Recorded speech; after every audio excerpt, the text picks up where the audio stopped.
यादगार यात्रा और विश्व के सबसे महान और विशाल लोकतंत्र की यात्रा, इसके मूल में हमारे संविधान निर्माताओं की दीर्घदृष्टि, हमारे संविधान निर्माताओं का योगदान और जिसको लेकर के आज हम आगे बढ़ रहे हैं, ये 75 वर्ष पूर्ण होने पर एक उत्सव मनाने का पल है।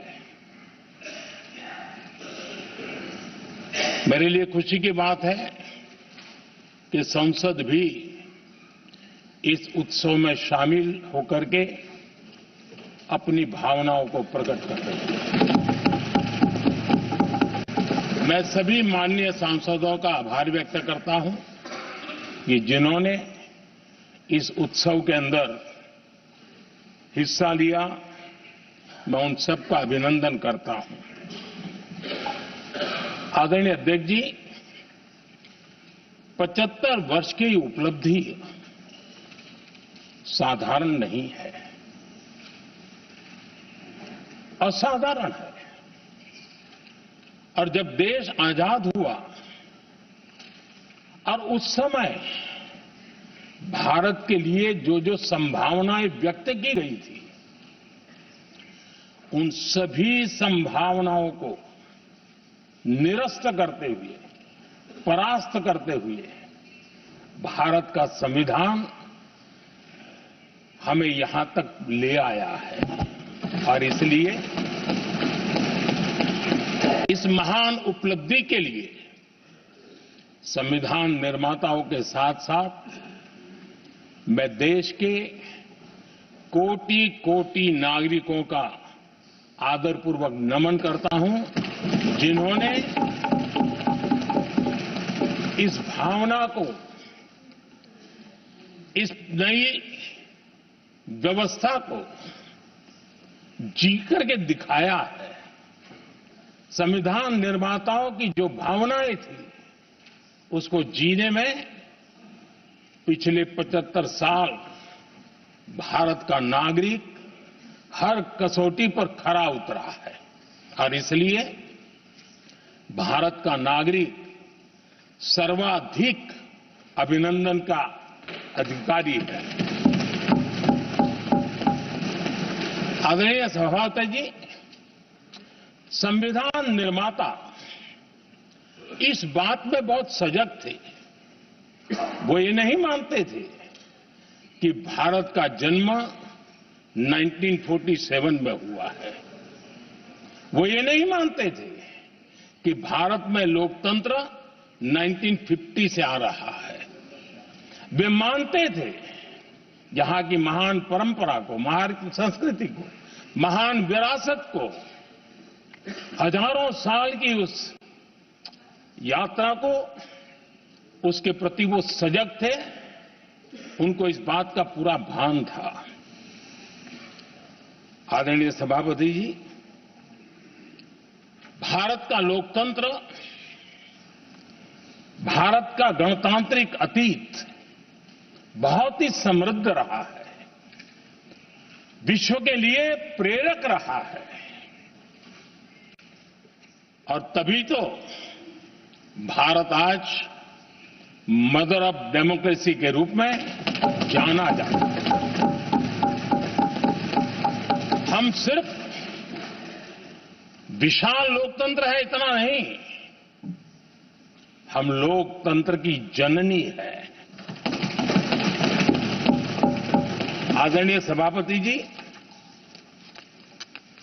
मैं जब ये कह रहा हूं तो मैं 3 महापुरुषों के कोट इस सदन के सामने प्रस्तुत करना चाहता हूं। राजर्षि पुरुषोत्तम दास टंडन जी, मैं संविधान सभा के अंदर हुई चर्चा का उल्लेख कर रहा हूं। उन्होंने कहा था, सदियों के बाद हमारे देश में एक बार फिर ऐसी बैठक बुलाई गई है, यह हमारे मन में अपने गौरवशाली अतीत की याद दिलाती है। जब हम स्वतंत्र हुआ करते थे, जब सभाएं आयोजित की जाती थी जिसमें विद्वान लोग देश के महत्वपूर्ण मामलों पर चर्चा करने के लिए मिला करते थे। दूसरा कोट मैं पढ़ रहा हूं डॉक्टर राधाकृष्णन जी का। वे भी इस संविधान सभा के सदस्य थे। उन्होंने कहा था, इस महान राष्ट्र के लिए गणतांत्रिक व्यवस्था नई नहीं है। हमारे यहां ये इतिहास के शुरुआत से ही है। और तीसरा कोट मैं बाबा साहब आंबेडकर का कह रहा हूं। बाबा साहब आंबेडकर जी ने कहा था, ऐसा नहीं है कि भारत को पता नहीं था कि लोकतंत्र क्या होता है। एक समय था जब भारत में कई गणतंत्र हुआ करते थे। आदरणीय सभापति जी, हमारे संविधान के निर्माण की प्रक्रिया में हमारी देश की नारी शक्ति ने संविधान को सशक्त करने में बहुत बड़ी भूमिका निभाई थी। संविधान सभा में 15 माननीय महिला सदस्य थी और सक्रिय सदस्य थी। मौलिक चिंतन के आधार पर उन्होंने संविधान सभा की डिबेट को समृद्ध किया था। और वे सभी बहनें अलग अलग बैकग्राउंड थी, अलग अलग क्षेत्र की थी। और संविधान में उन्होंने जो जो सुझाव दिए, उन सुझावों का संविधान के निर्माण पर बहुत बड़ा प्रभाव रहा था। और हमारे लिए गर्व की बात है कि दुनिया के कई देश आजाद भी हुए, संविधान भी बने, लोकतंत्र भी चला, लेकिन महिलाओं को अधिकार देने में दशकों बीत गए थे। लेकिन हमारे यहां शुरुआत से ही महिलाओं को वोट का अधिकार संविधान में दिया गया। आदरणीय सभापति जी, जब G20 समिट हुई, उसी भावना को आगे बढ़ाते हुए, क्योंकि संविधान की भावना को लेकर के हम सब जीने वाले लोग हैं, हमने G20 की अध्यक्षता के दरमियान विश्व के सामने विमेन लेड डेवलपमेंट का विचार रखा। और विश्व के अंदर विमेन डेवलपमेंट से अब आगे जाने की जरूरत है। और इसलिए हमने विमेन लेड डेवलपमेंट की चर्चा को अंजाम दिया। इतना ही नहीं, हम सभी सांसदों ने मिलकर के एक स्वर से नारी शक्ति बंधन अधिनियम पारित करके हमारी महिला शक्ति को भारतीय लोकतंत्र में उनकी भागीदारी सुनिश्चित करने के लिए हम लोगों ने कदम उठाए। आदरणीय सभापति जी, आज हम देख रहे हैं हर बड़ी योजना के सेंटर में महिलाएं होती है। और ये जो संविधान के हम 75 वर्ष मना रहे हैं, ये संयोग है और अच्छा संयोग है कि भारत के राष्ट्रपति के पद पर एक आदिवासी महिला है। ये हमारे संविधान की भावना की एक अभिव्यक्ति भी है।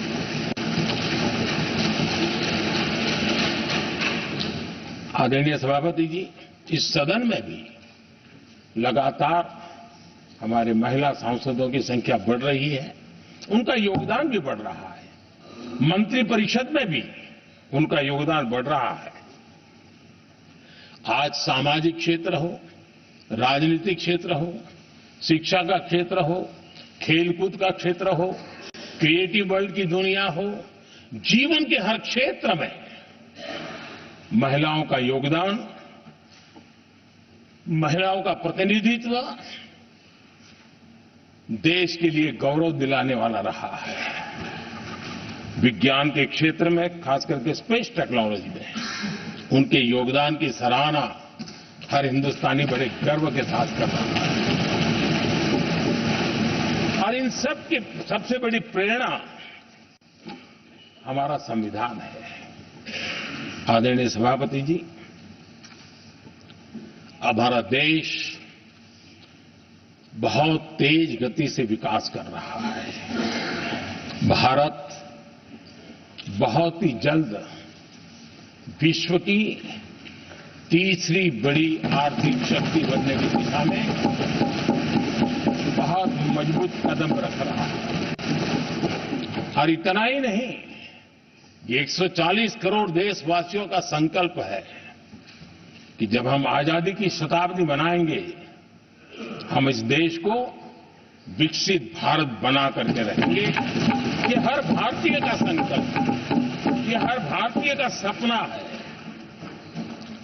लेकिन इस संकल्प से सिद्धि के लिए सबसे बड़ी आवश्यकता है, वो है भारत की एकता।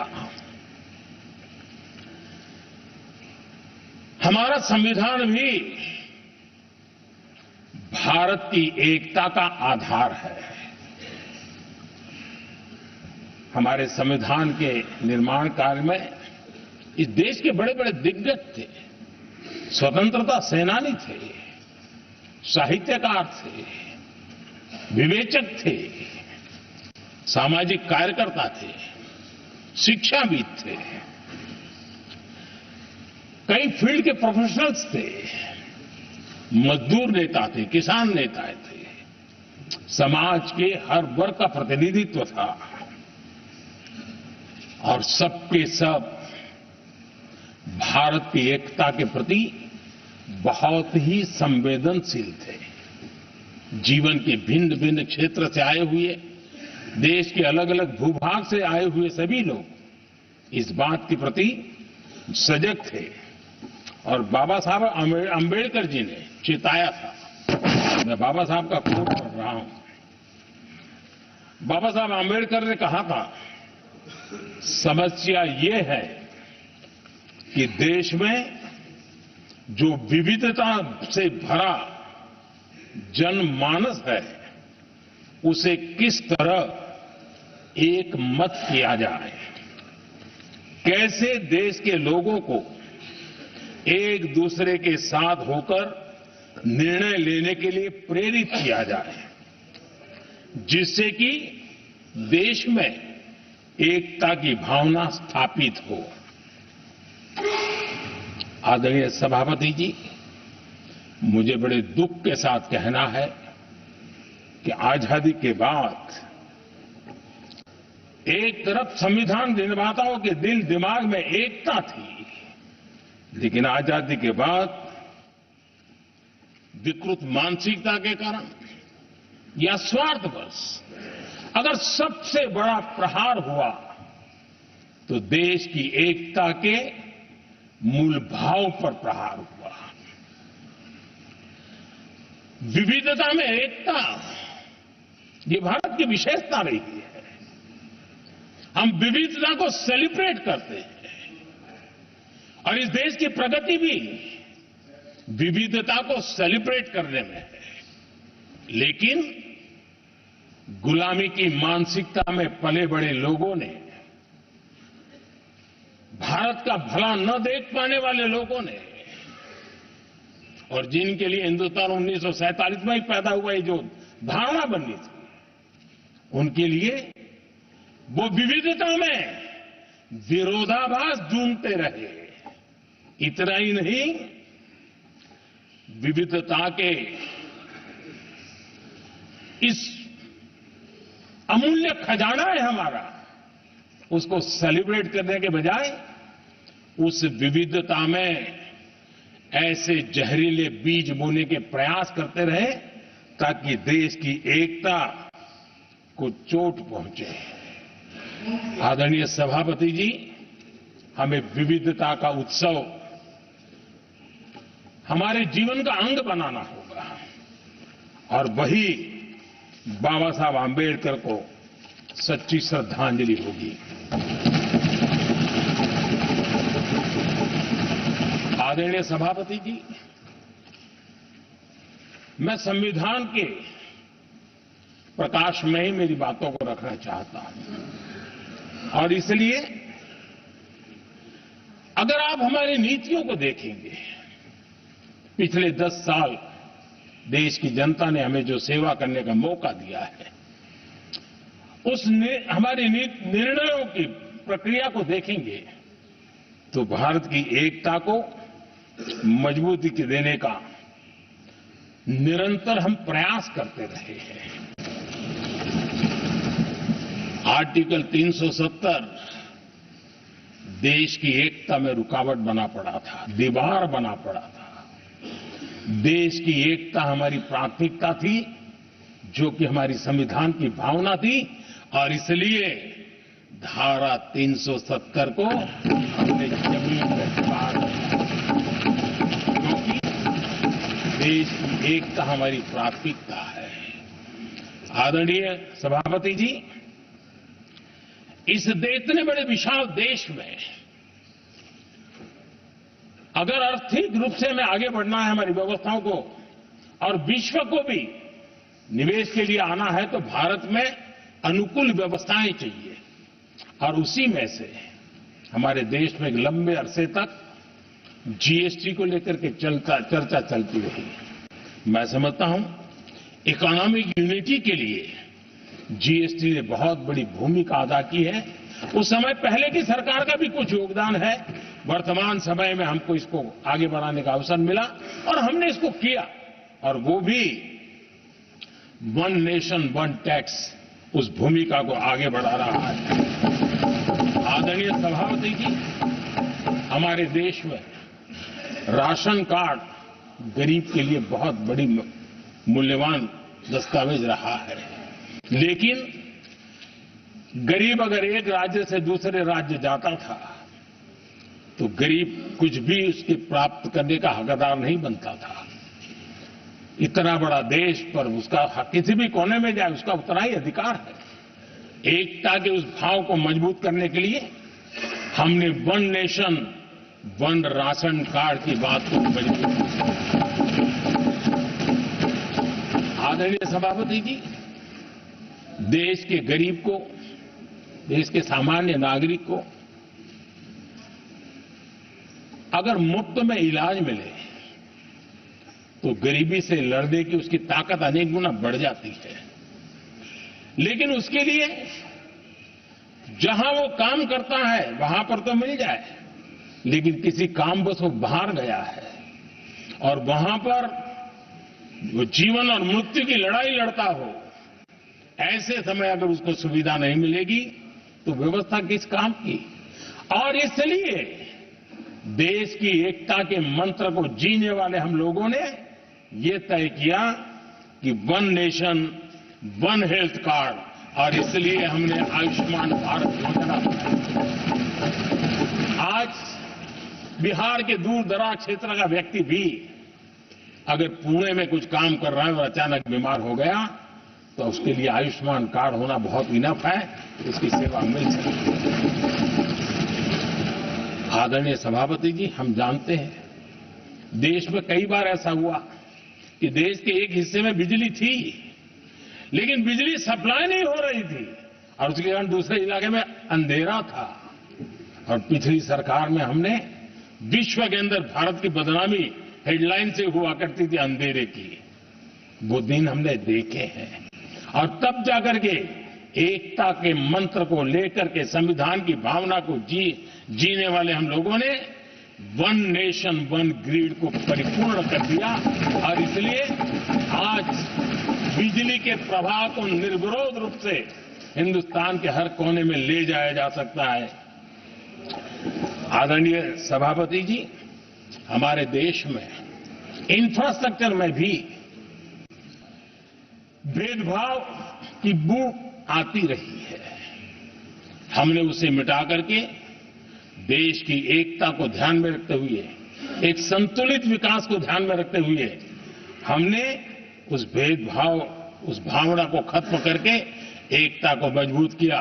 हमने नॉर्थ ईस्ट हो या जम्मू कश्मीर हो, हिमालय की गोद के इलाके हो या रेगिस्तान के सटे हुए इलाके हो, हमने पूरी तरह इंफ्रास्ट्रक्चर को एक सामर्थ्य देने का प्रयास किया है ताकि एकता के भाव को अभाव में से कारण कोई दूरी पैदा न हो, उसमें से बदलने का हमने काम किया।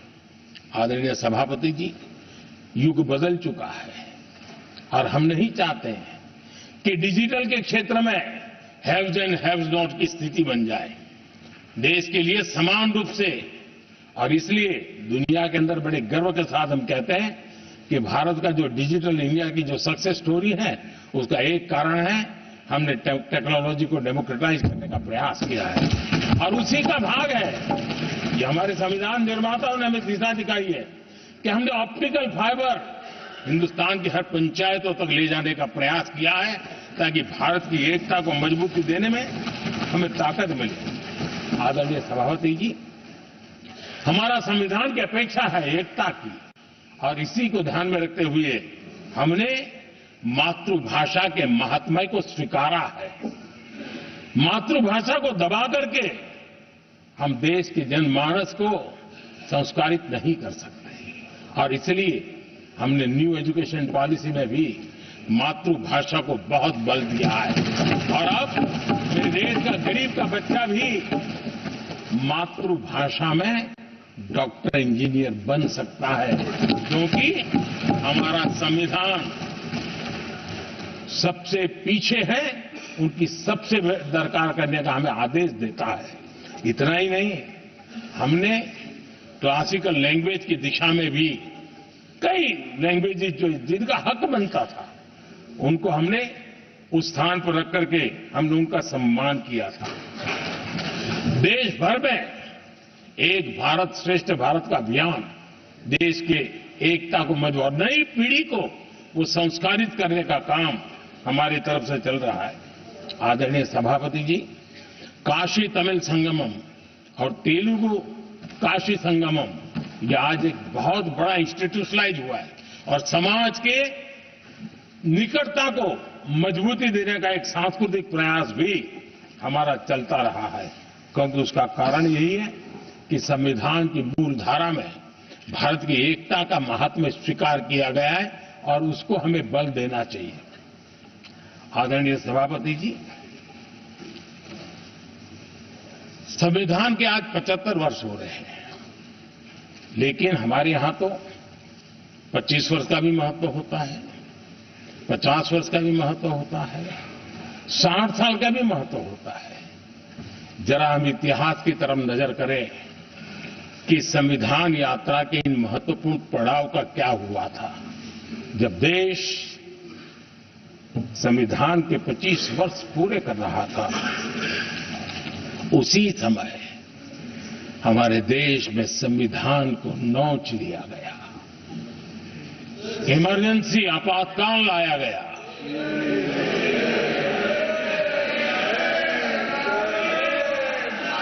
संवैधानिक व्यवस्थाओं को समाप्त कर दिया गया, देश को जेल खाना बना दिया गया, नागरिकों के अधिकारों को लूट लिया गया, प्रेस की स्वतंत्रता को ताले लगा दिए गए और कांग्रेस के माथे पर जो पाप है ना, वो कभी भी धुलने वाला नहीं है, कभी भी धुलने वाला। यह सब हिंदुस्तान दुनिया में जब जब लोकतंत्र की चर्चा होगी, कांग्रेस के माथे का ये पाप कभी धुलने वाला नहीं है, क्योंकि लोकतंत्र का गला घोंट दिया गया था। भारत के संविधान निर्माताओं की तपस्या को मिट्टी में मिलाने की कोशिश की गई थी। आदरणीय सभापति जी, जब 50 साल हुए तब क्या भुला दिया गया था? जी नहीं, अटल बिहारी वाजपेयी जी की सरकार थी और 26 नवंबर को 2000 देश भर में संविधान का 50वां वर्ष मनाया गया था। अटल बिहारी वाजपेयी जी ने प्रधानमंत्री के नाते राष्ट्र को एक विशेष संदेश दिया था एकता, जनभागीदारी, साझेदारी, उसके महत्व पर बल देते हुए उन्होंने संविधान की भावना को जीने का प्रयास किया था, जनता को जगाने का भी प्रयास किया था। और अध्यक्ष जी, जब देश संविधान का 50 वर्ष मना रहा था और जब 50 वर्ष की पूर्णाहुति हुई, तो ये मेरा भी सौभाग्य था कि मुझे भी संविधान की प्रक्रिया से मुख्यमंत्री बनने का अवसर मिल गया। और मैं जब मुख्यमंत्री था उसी कार्यकाल में संविधान के 60 साल हुए और तब मैंने तय किया था मुख्यमंत्री के नाते कि हम गुजरात में संविधान के 60 साल मनाएंगे। और इतिहास में पहली बार ऐसा हुआ है जब संविधान के ग्रंथ को हाथी पर बनाई हुई अंबाड़ी में रखा गया, उस विशेष व्यवस्था में रखा गया। हाथी पर संविधान की यात्रा निकल, संविधान गौरव यात्रा निकाली गई और राज्य का मुख्यमंत्री उस संविधान के नीचे हाथी के बगल में पैदल चल रहा था और देश को संविधान का महत्व समझाने का सांकेतिक प्रयास कर रहा था। ये सौभाग्य भी मुझे प्राप्त हुआ था, क्योंकि हमारे लिए संविधान का महत्व क्या है। और आज 75 साल हुए, हमें अवसर मिला। और मुझे याद है जब मैंने लोकसभा के पुराने सदन के अंदर जब 26 नवंबर को संविधान दिवस मनाने की बात कही थी, तब एक वरिष्ठ नेता ने सामने से आवाज उठाई थी कि 26 जनवरी तो है, 26 नवंबर की क्या जरूरत है। क्या भावना घर कर गई थी, ये बहुत पुरानी बात नहीं है। इसी सदन में मेरे सामने हुआ था। लेकिन आदरणीय सभापति जी, मेरे लिए खुशी की बात है कि इस विशेष सत्र में अच्छा होता, संविधान की शक्ति, संविधान की विविधताओं पर चर्चा होती, नई पीढ़ी को काम आता। लेकिन हर एक की अपनी अपनी मजबूरियां होती है, हर कोई अपना दुख किसी न किसी रूप में प्रकट करता रहता है। कईयों ने अपनी विफलताओं का दुख प्रकट किया है। अच्छा होता दलगत भावनाओं से उठ करके देश हित में संविधान की चर्चा हुई होती, तो एक समृद्धि मिलती अनेक देश की नई पीढ़ी को। आदरणीय सभापति जी, मैं तो संविधान के प्रति विशेष आदर का भाव व्यक्त करना चाहता हूं। इस संविधान की भावना थी कि मेरे जैसे अनेक लोग जो यहां पहुंच नहीं पाते, ये संविधान था जिसके कारण हम पहुंच पाए। क्योंकि हमारा कोई बैकग्राउंड नहीं था, हम यहां तक कैसे आते। ये संविधान का सामर्थ्य था, जनता जनार्दन के आशीर्वाद थे। इतना बड़ा दायित्व, और मेरे जैसे बहुत लोग यहां भी जिनका ऐसा कोई बैकग्राउंड नहीं है, यही एक सामान्य परिवार से आए हैं और आज संविधान ने हमें यहां तक पहुंचाया है। और ये भी कितना बड़ा सौभाग्य है कि हमें देश ने इतना स्नेह दिया, एक बार नहीं, 2 बार नहीं, 3 बार। ये हमारे संविधान के बिना संभव नहीं था। आदरणीय सभापति जी,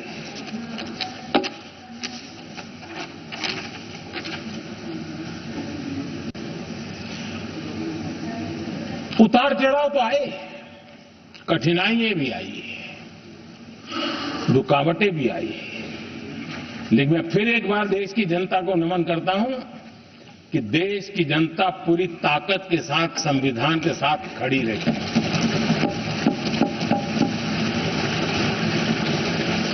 आदरणीय सभापति जी, मैं आज यहां किसी की व्यक्तिगत आलोचना करना नहीं चाहता, लेकिन तथ्यों को देश के सामने रखना जरूरी है और इसलिए मैं तथ्यों को रखना चाहता हूं। कांग्रेस के एक परिवार ने संविधान को चोट पहुंचाने में कोई कोर कसर नहीं छोड़ी है।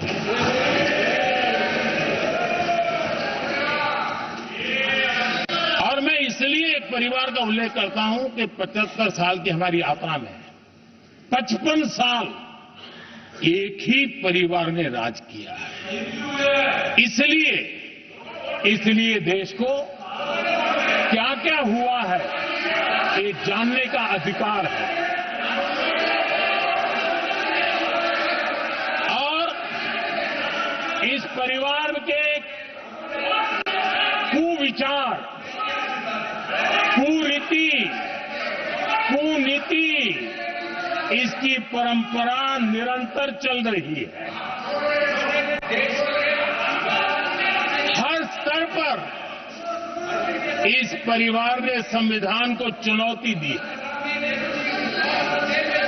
आदरणीय सभापति जी, 1947 टू 1952 इस देश में इलेक्टेड गवर्नमेंट नहीं थी। एक अस्थायी व्यवस्था थी, एक सिलेक्टेड सरकार थी और चुनाव नहीं हुए थे।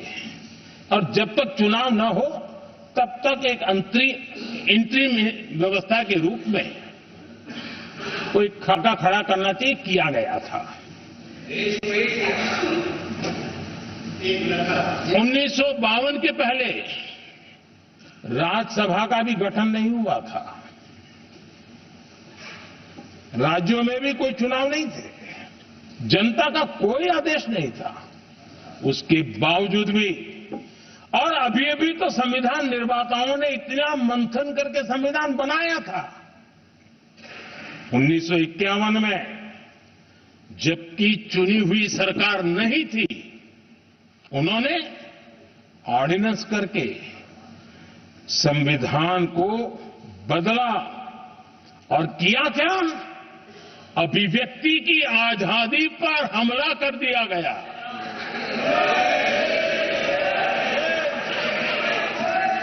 और ये संविधान निर्माताओं का भी अपमान था, क्योंकि ऐसी बातें कोई संविधान सभा में नहीं आई होगी, ऐसा नहीं है। लेकिन वहां उनकी चली नहीं, तो बाद में जैसे ही मौका मिला उन्होंने अभिव्यक्ति की इस आजादी को, उस पर उन्होंने हथौड़ा मार दिया। और ये संविधान निर्माताओं का घोर अपमान है। अपने मन की चीजें जो संविधान सभा के अंदर नहीं करवा पाए, उन्होंने पिछले दरवाजे से किया, और वो भी चुनी हुई सरकार के वो प्रधानमंत्री नहीं थे, उन्होंने पाप किया था। इतना ही नहीं, आदरणीय सभापति जी, उसी दौरान उस समय के प्रधानमंत्री पंडित नेहरू जी ने मुख्यमंत्रियों को एक चिट्ठी लिखी थी। उस चिट्ठी में उन्होंने लिखा था, नेहरू जी लिखते हैं, अगर संविधान हमारे, आगे नेहरू जी लिखते हैं, अगर संविधान हमारे रास्ते के बीच में आ जाए, ये नेहरू जी लिख रहे हैं, अगर संविधान हमारे रास्ते के बीच में आ जाए, आगे नेहरू जी कह रहे हैं, तो हर हाल में संविधान में परिवर्तन करना चाहिए। ये नेहरू जी ने मुख्यमंत्रियों को चिट्ठी लिखी।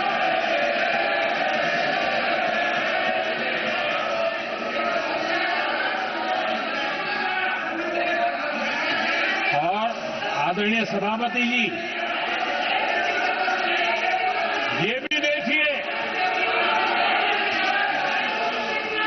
1951 में ये पाप किया गया, लेकिन देश चुप नहीं था।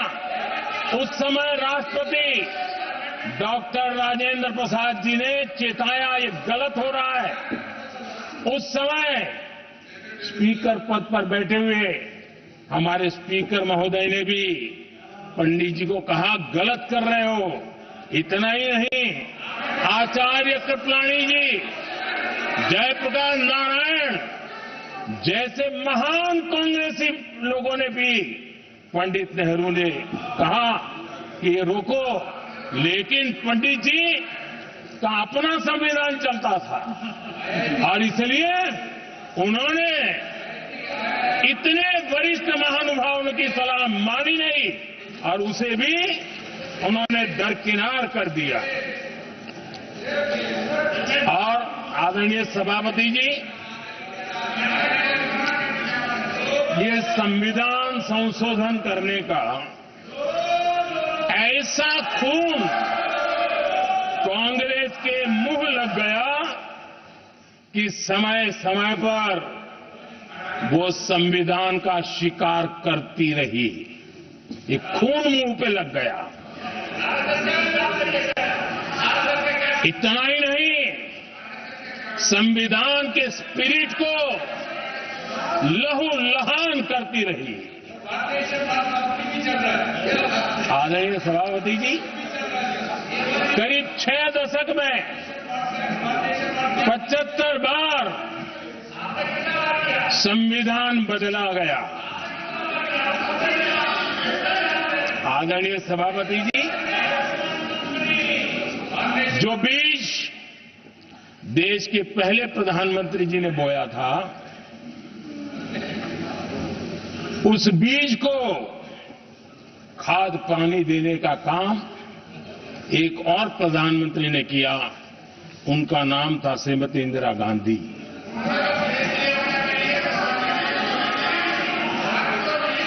जो पाप पहले प्रधानमंत्री करके गए और जो खून लग गया था 1971 में, सुप्रीम कोर्ट का एक फैसला आया था। उस सुप्रीम कोर्ट के फैसले को संविधान बदल करके पलट दिया गया और 71 में ये संविधान संशोधन किया गया था।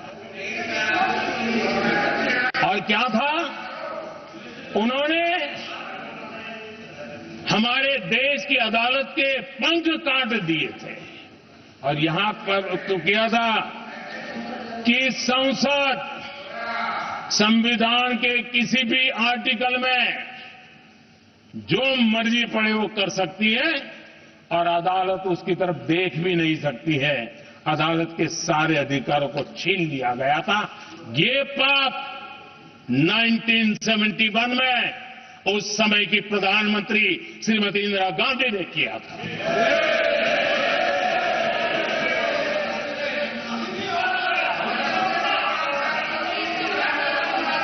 और इस परिवर्तन ने इंदिरा जी की सरकार को मौलिक अधिकारों को छीनने का और न्यायपालिका पर नियंत्रण करने का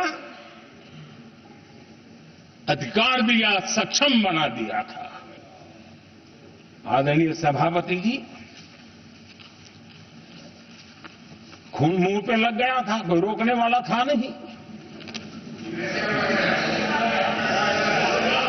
और इसलिए जब इंदिरा जी के चुनाव को गैर रीति के कारण, असंवैधानिक तरीके से चुनाव लड़ने के कारण अदालत ने उनके चुनाव को खारिज कर दिया और उनको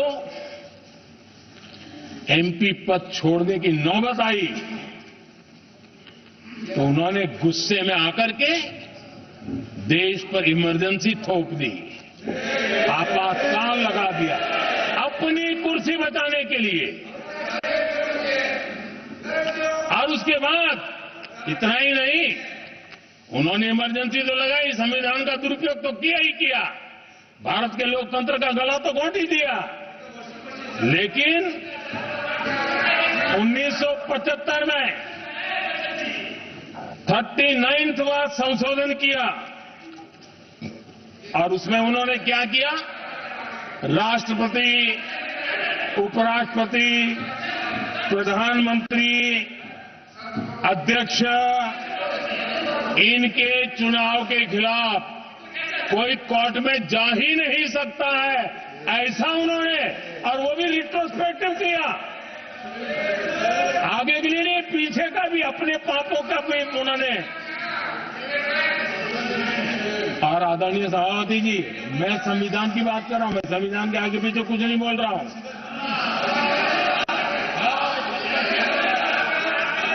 आदरणीय सभापति जी,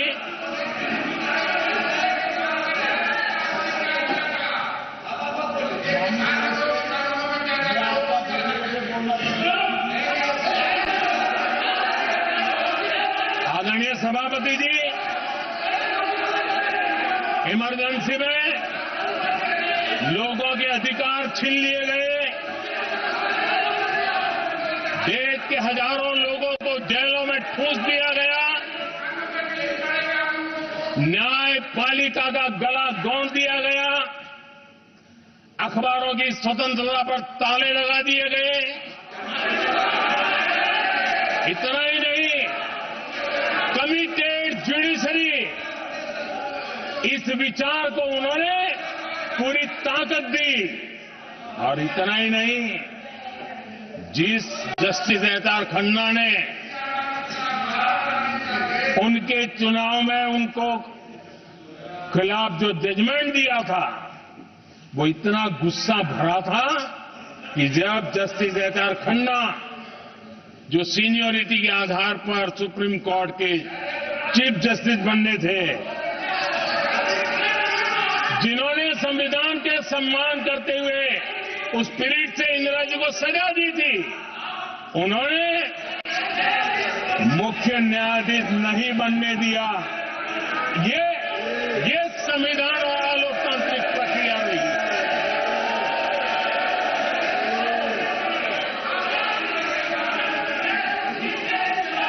आदरणीय सभापति जी,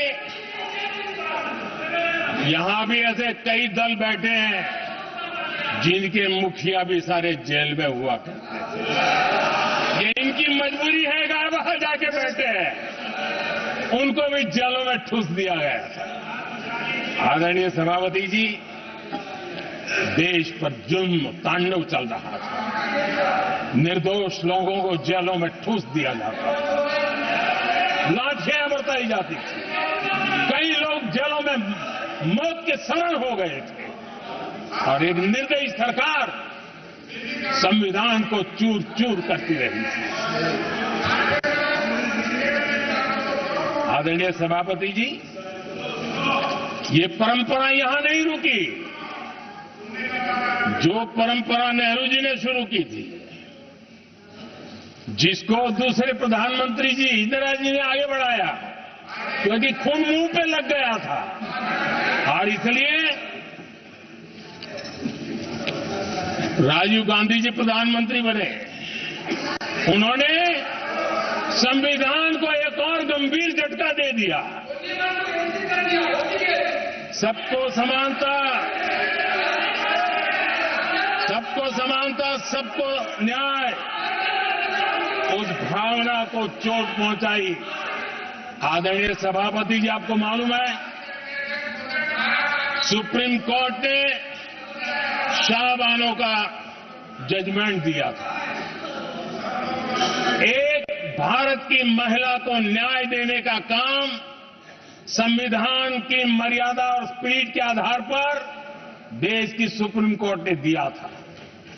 एक वृद्ध महिला को उसका हक मिला था सुप्रीम कोर्ट से, लेकिन उस समय के प्रधानमंत्री राजीव गांधी ने शाहबानो की उस भावना को, सुप्रीम कोर्ट की उस भावना को नकार दिया, और उन्होंने वोट बैंक की राजनीति के खातिर संविधान की भावना को बलि चढ़ा दिया और कट्टरपंथियों के सामने सर झुकाने का काम कर दिया।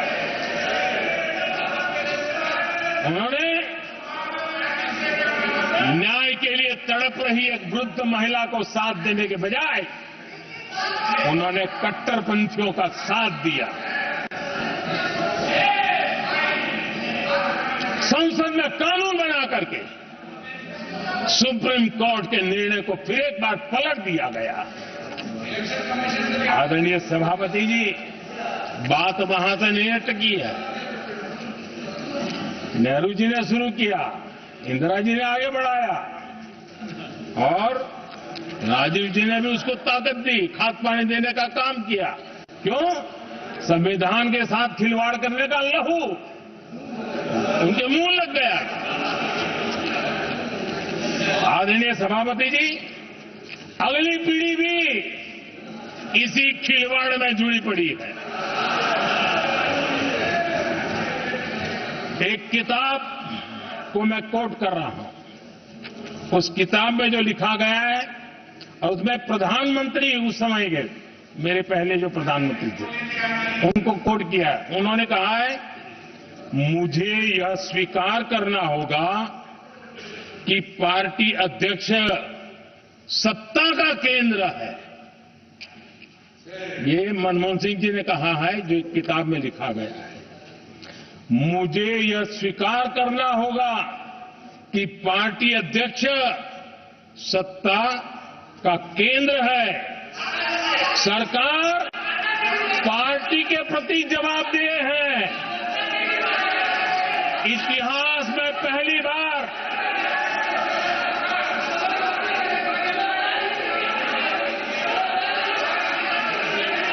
आदरणीय सभापति जी, नहीं, आप सदन इतिहास में पहली बार ये तरीका बिल्कुल ठीक नहीं है। सदन के नेता बोल रहे हैं, आपको मर्यादा रखनी चाहिए। ऐसे सदन नहीं चलेगा इस तरीके से, गलत तरीका आपका ये। माननीय प्रधानमंत्री जी। आदरणीय सभापति जी, इतिहास में पहली बार संविधान को ऐसी गहरी चोट पहुंचा दी गई।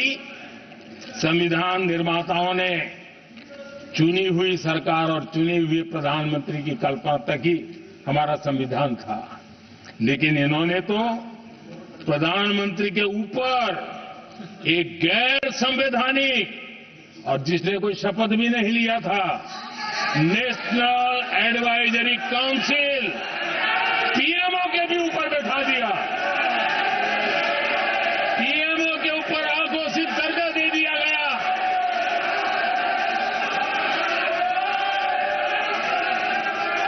आदरणीय सभापति जी, इतना ही नहीं, और एक पीढ़ी आगे चले और उस पीढ़ी ने क्या किया?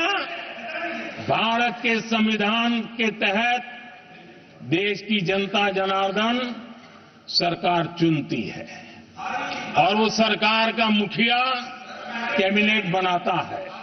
ये संविधान के तहत है। इस कैबिनेट ने जो निर्णय किया, संविधान का अपमान करने वाले अहंकार से भरे लोगों ने पत्रकारों के सामने कैबिनेट के निर्णय को फाड़ दिया। संविधान को हर मौके पर संविधान के साथ खिलवाड़ करना, संविधान को न मानना, ये जिनकी आदत हो गई थी। और दुर्भाग्य देखिए, एक अहंकारी व्यक्ति कैबिनेट के निर्णय को फाड़ दे और कैबिनेट अपना फैसला बदल दे। ये कौन सी व्यवस्था? आदरणीय सभापति जी, मैं जो कुछ भी कह रहा हूं वो संविधान के साथ क्या हुआ उसी की बात कर रहा हूं। उस समय करने वाले पात्रों को लेकर किसी को परेशानी होती होगी, लेकिन बात संविधान की है। मेरे मन के और मेरे विचारों को मैं अभिव्यक्त नहीं कर रहा हूं।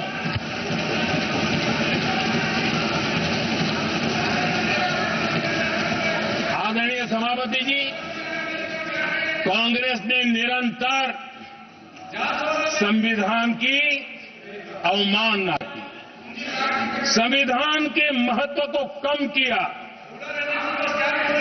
कांग्रेस इसके अनेक उदाहरणों से भरा पड़ा हुआ है। संविधान के साथ धोखेबाजी कैसे करते थे, संवैधानिक संस्थाओं को कैसे नहीं मानते थे, इस देश में बहुत कम लोगों को मालूम होगा। 370 की तो पता है सबको, 35A का पता बहुत कम है। संसद में आए बिना, जबकि संसद में आना पड़ता, संसद को ही अस्वीकार कर दिया गया। भारत के संविधान का अगर कोई पहला पुत्र है तो ये संसद है, उसको भी उन्होंने गला घोंटने का काम किया। 35A जो संसद में लाए बिना उन्होंने देश पर थोप लिया, और अगर 35A न होता तो जम्मू कश्मीर में जो हालत पैदा हुई वो हालत पैदा न हुई होती। राष्ट्रपति के आदेश पर ये काम किया गया और देश की संसद को अंधेरे में रखा गया। आदरणीय सभापति, ये संसद का अधिकार था, कोई अपनी मनमानी से नहीं कर सकता था, लेकिन उनके पास बहुमत था, कर सकते थे, लेकिन वो नहीं किया क्योंकि पेट में पाप था, देश की जनता से छुपाना चाहते थे। आदरणीय सभापति जी, इतना ही नहीं, बाबा साहब आंबेडकर जिनके प्रति आज सम्मान का भाव सब कोई अनुभव कर रहा है, और हम लोगों के लिए तो बहुत विशेष है, क्योंकि हम लोगों के लिए तो जीवन में बहुत बड़ी जो कुछ भी रास्ते मिले ना वहीं से मिले हैं। आदरणीय सभापति जी, बाबा साहब आंबेडकर, इनके प्रति भी इनके मन में कितनी कटुता भरी थी, कितना द्वेष भरा था, मैं आज उसके डिटेल में जाना नहीं चाहता हूं, लेकिन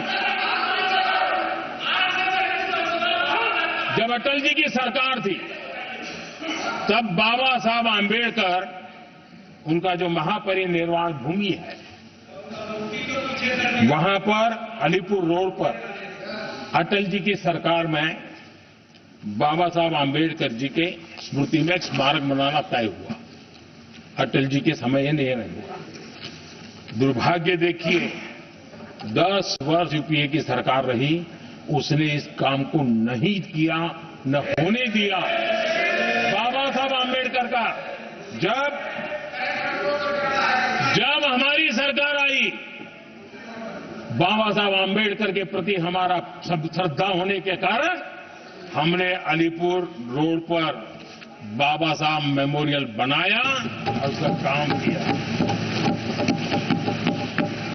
आदरणीय सभापति जी, दिल्ली में जब बाबा साहब आंबेडकर के 1992 में, उस समय चंद्रशेखर जी कुछ समय थे, तब एक निर्णय किया गया था, आंबेडकर इंटरनेशनल सेंटर यही जनपद के पास 40 साल तक वो कागज पे ही पड़ा रहा, नहीं किया गया।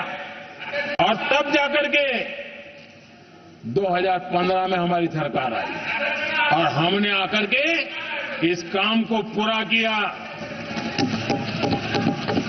बाबा साहब को भारत रत्न देने का काम भी जब कांग्रेस सत्ता से बाहर गई तब संभव हुआ।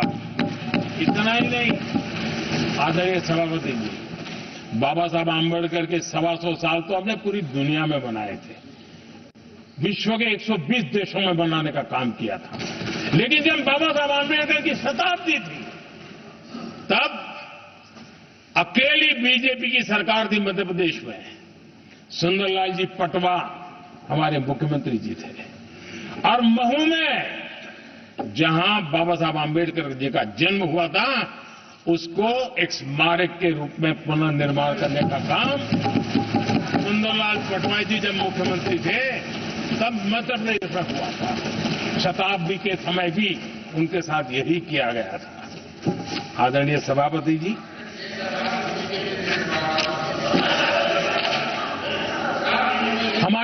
देश में बाबा साहब आंबेडकर एक दीर्घदृष्टा थे।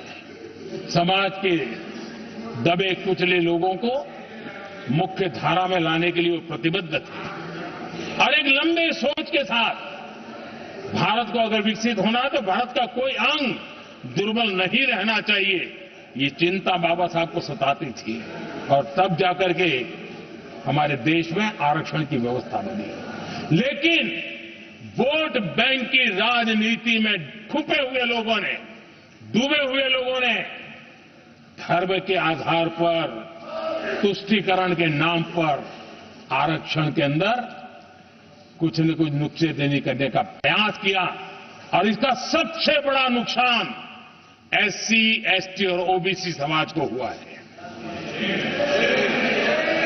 आदरणीय सभापति जी, आरक्षण की कथा बहुत लंबी है। नेहरू जी से लेकर के राजीव गांधी तक कांग्रेस के प्रधानमंत्रियों ने आरक्षण का घोर विरोध किया है। हिस्ट्री कह रही है आरक्षण के विरोध में लंबी लंबी चिट्ठियां स्वयं नेहरू जी ने लिखी है, मुख्यमंत्रियों को लिखी है। इतना ही नहीं, सदन में आरक्षण के खिलाफ लंबे लंबे भाषण इन लोगों ने किए हैं। बाबा साहब आंबेडकर समता के लिए और भारत में संतुलित विकास के लिए आरक्षण के लेकर के आए, उन्होंने उसके खिलाफ भी झंडा ऊंचा किया हुआ था।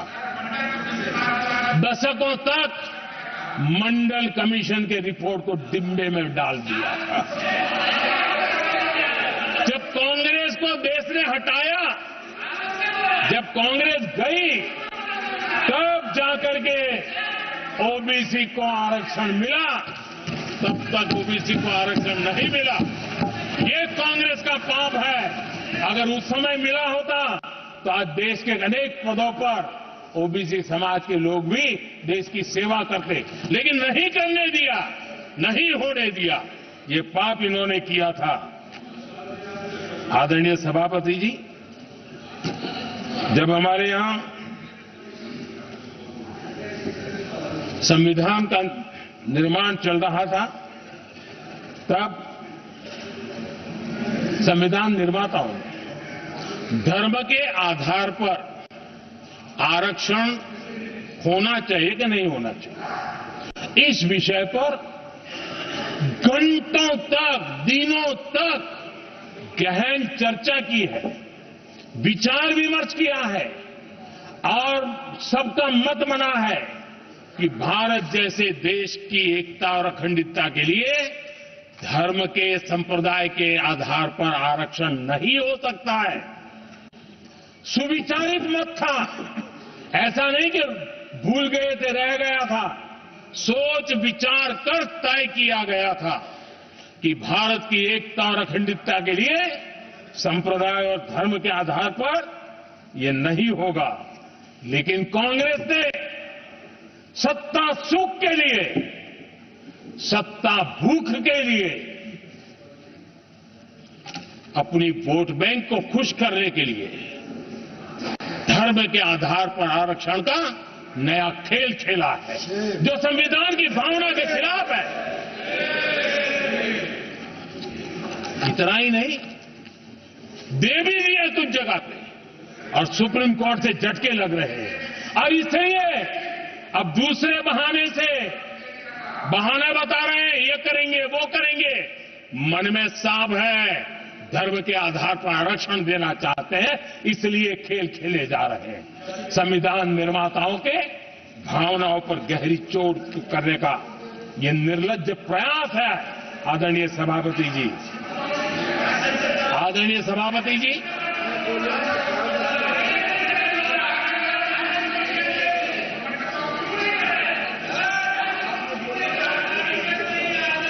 आदरणीय सभापति जी, एक बात तो और विषय, ये तरीका ठीक नहीं। आपके नेता ने बोला, आपने बोला दोबारा बात मत करो। इसकी भी मैं चर्चा करना चाहता हूं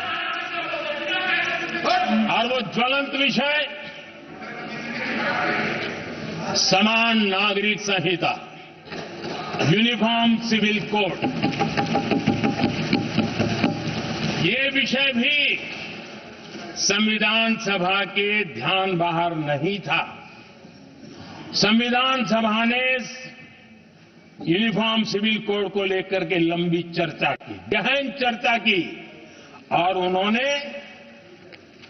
बहस के बाद निर्णय किया कि अच्छा होगा कि जो भी सरकार चुन करके आए वो उसका निर्णय करे और देश में यूनिफॉर्म सिविल कोड लागू करे। ये संविधान सभा का आदेश था। और बाबा साहब आंबेडकर ने कहा था, जो लोग संविधान को समझते नहीं है, देश को समझते नहीं है, सत्ता भूख सेवा कुछ पड़ा नहीं है, उनको पता नहीं है बाबा साहब ने क्या कहा था। बाबा साहब ने कहा था, धार्मिक आधार पर बने, ये मैं बाबा साहब की बात कर रहा हूं, इतना वीडियो कट करके घुमाना मत।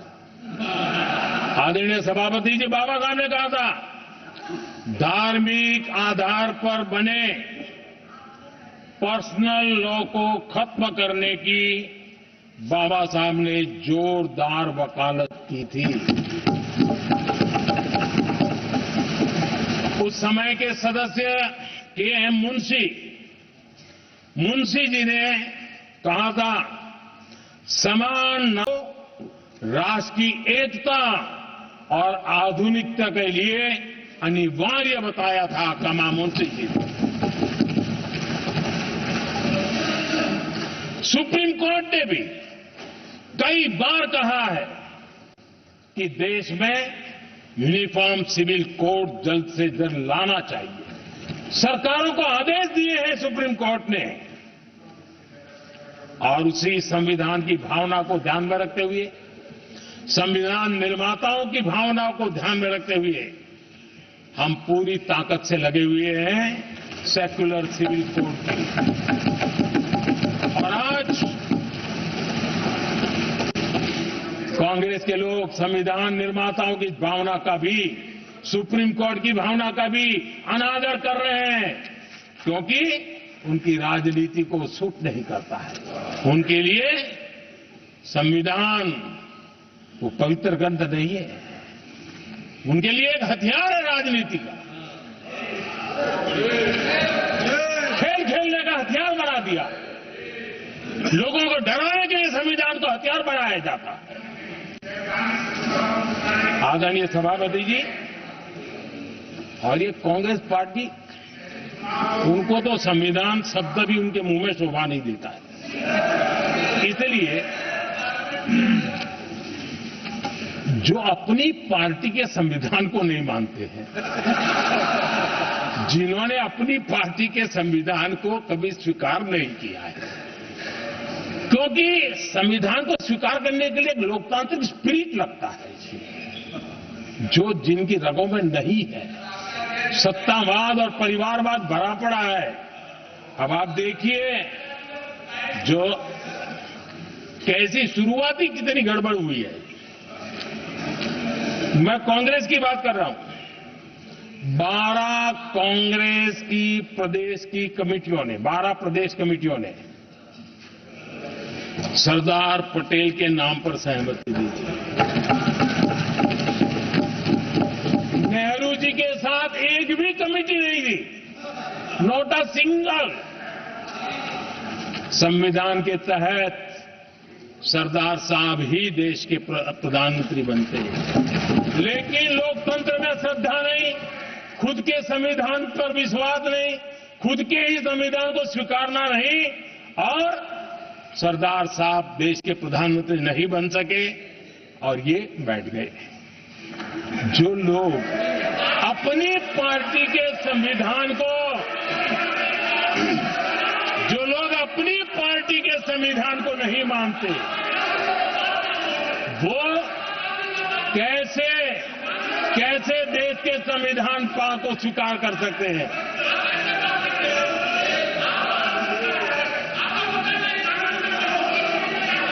आदरणीय सभापति जी, जो लोग संविधान में लोगों के नाम लिखते रहते हैं, मैं जरा बताना चाहता हूं। कांग्रेस पार्टी के एक अध्यक्ष हुआ करते थे और वो अति पिछड़े समाज से आते थे। अति पिछड़े, पिछड़े भी नहीं, अति पिछड़े, अति पिछड़े समाज से आते हुए उनके अध्यक्ष श्रीमान सीताराम केसरी जी, कैसा अपमान किया गया। कहते हैं बाथरूम में बंद कर दिया गया, उठा करके फुटपाथ पर फेंक दिया गया। अपनी पार्टी के संविधान में ऐसा कभी नहीं लिखा गया, लेकिन अपनी पार्टी के संविधान को न मानना, लोकतंत्र की प्रक्रिया को न मानना और पूरी कांग्रेस पार्टी पर एक परिवार ने कब्जा कर लिया, लोकतंत्र को नकार दिया। आदरणीय सभापति जी,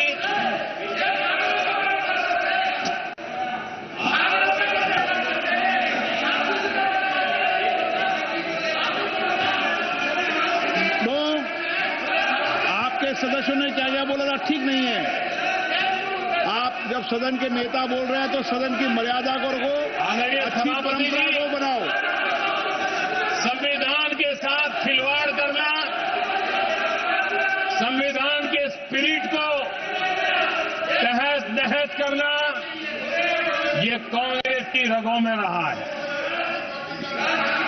हमारे लिए संविधान, उसकी पवित्रता, उसकी शुचिता हमारे लिए सर्वोपरि है। और ये शब्दों में नहीं है, जब जब हमें कसौटी पर कसा गया है, हम तप करके निकले हुए लोग हैं। मैं उदाहरण देना चाहता हूं। 1996 में सबसे बड़े दल के रूप में भारतीय जनता पार्टी जीत करके आई, सबसे बड़ा दल था। और राष्ट्रपति जी ने संविधान की भावना तहत सबसे बड़े दल को प्रधानमंत्री के शपथ के लिए बुलाया और 13 दिन सरकार चली। अगर हमें संविधान के स्पिरिट के प्रति हमारा भावना न होती तो हम भी ये बांटो, वो बांटो, ये दे दो, वो दे दो, इसको डिप्टी पीएम बना दो, इसको ढिकना बना दो, हम भी सत्ता सुख भोग सकते थे। लेकिन अटल जी ने सौदेबाजी का रास्ता नहीं चुना, संविधान के सम्मान का रास्ता चुना और 13 दिन के बाद इस्तीफा देना स्वीकार कर दिया। ये ऊंचाई है हमारी लोकतंत्र की। इतना ही नहीं, 1998 में एनडीए की सरकार थी, सरकार चल रही थी, लेकिन कुछ लोगों को हम नहीं तो कोई नहीं, ये जो एक परिवार का खेल चला है, अटल जी की सरकार को स्थिर करने के लिए खेल चले गए। वोट हुआ, खरीद फरोख्त तब भी हो सकती थी, बाजार में माल तब भी बिकता था, लेकिन संविधान की भावना के प्रति समर्पित अटल बिहारी वाजपेयी जी की सरकार ने एक वोट से हारना पसंद किया, इस्तीफा दिया, लेकिन असंवैधानिक कोई कृत्य नहीं किया। ये हमारा इतिहास है, ये हमारे संस्कार है, ये हमारी परंपरा है। और दूसरी तरफ अदालत ने भी जिस पर थप्पा मार दिया,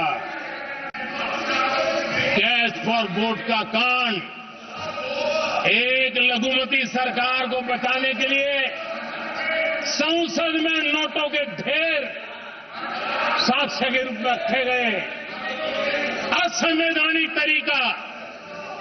सरकार बचाने के लिए भारत के लोकतंत्र की भावना को बाजार बना दिया गया, वोट खरीदे गए। आदरणीय सभापति जी, 90 के दशक में कई सांसदों को रिश्वत देने का पाप, ये संविधान की भावना थी कि 140 करोड़ वासियों के मन में जो लोकतंत्र पनपा है, उस लोकतंत्र के साथ ये खिलवाड़। कांग्रेस के लिए सत्ता सुख, सत्ता की भूख, यही एकमात्र कांग्रेस का इतिहास है, कांग्रेस का वर्तमान है। आदरणीय सभापति जी, 2014 के बाद एनडीए को सेवा का मौका मिला। संविधान और लोकतंत्र को मजबूती मिली। ये पुरानी जो बीमारियों थी, उस बीमारी से मुक्ति का हमने एक अभियान चलाया। बीते 10 साल यहां से पूछा गया, हमने भी संविधान संशोधन किए। जी हां, हमने भी संविधान संशोधन किए हैं, देश की एकता के लिए, देश की अखंडता के लिए, देश के उज्जवल भविष्य के लिए और संविधान की भावना के प्रति पूर्ण समर्पण के साथ किए हैं। हमने संविधान संशोधन किया, क्यों किया? इस देश का ओबीसी समाज तीन दशक से ओबीसी कमीशन को संवैधानिक दर्जा देने के लिए मांग कर रहा है। ओबीसी के सम्मान के लिए, उसको संवैधानिक दर्जा देने के लिए हमने संविधान संशोधन किया है। हमें गर्व है ये करने का। समाज के दबे कुचले लोगों को उनके साथ खड़े होना, ये हम अपना कर्तव्य मानते हैं, इसलिए संविधान संशोधन किया। आदरणीय सभापति जी, इस देश में एक बहुत बड़ा वर्ग था, वो किसी भी जाति में क्यों न जन्मा हो, लेकिन गरीबी के कारण अवसरों को वो पा नहीं सकता था, आगे बढ़ नहीं सकता था। और इसलिए उसने असंतोष की ज्वाला भड़क रही थी और सबकी मांग रहती थी, कोई निर्णय नहीं करता था। हमने संविधान संशोधन किया, सामान्य जन के, गरीब परिवार के 10% आरक्षण का किया, और ये पहला आरक्षण का संशोधन था। देश में कोई विरोध का स्वर नहीं उठा, हर किसी ने प्यार से उसको स्वीकार किया। संसद ने भी सहमति के साथ पारित किया, क्योंकि समाज की एकता की उसमें ताकत पड़ी थी, संविधान की भावनाओं का भाव पड़ा था, सबने सहयोग किया था, तब जाकर के हुआ था। आदरणीय सभापति जी, जी हां, हमने भी संविधान में संशोधन किए हैं, लेकिन हमने संविधान में संशोधन किया महिलाओं को शक्ति देने के लिए। संसद और विधानसभा में, और संसद का पुराना भवन गवाह है, जब देश महिलाओं को आरक्षण देने के लिए आगे बढ़ रहा था और कानून यानी बिल पेश हो रहा था, तब उन्हीं का एक साथी दल वेल में आता है, कागज छीन लेता है, फाड़ देता है और सदन स्थगित हो जाता है और 40 साल तक विषय लटका रहता है। और वो आज उनके मार्गदर्शक है, जिन्होंने देश की महिलाओं के साथ अन्याय किया, वो उनके मार्गदर्शक है।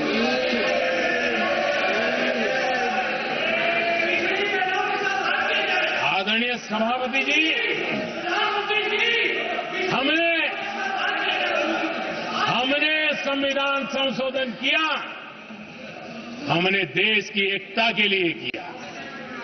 बाबा साहब आंबेडकर का संविधान 370 की दीवार के कारण जम्मू कश्मीर की तरफ देख भी नहीं सकता था।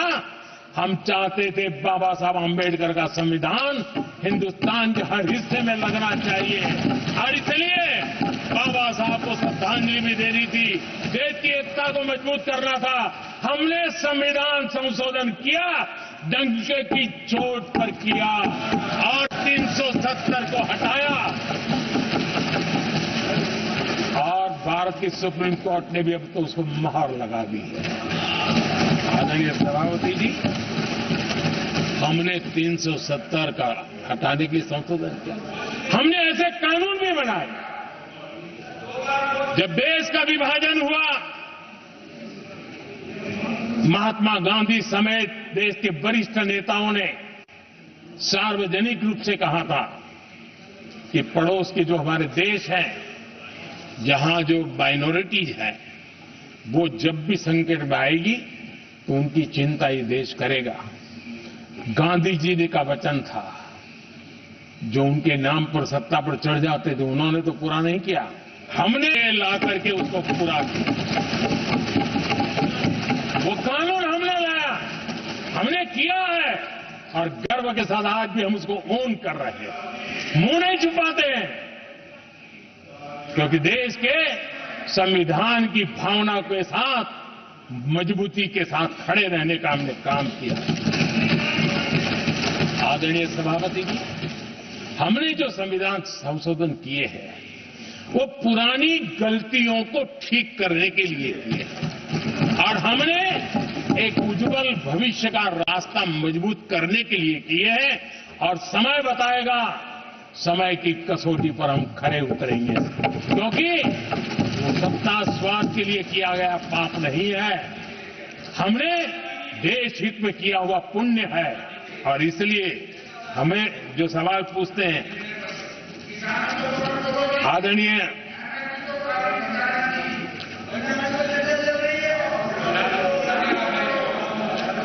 सभापति जी, यहां संविधान पर अनेक भाषण हुए, अनेक विषय उठाए गए। हर एक की अपनी मजबूरियां होगी, राजनीति कुछ न कुछ करने के लिए कुछ करते होंगे,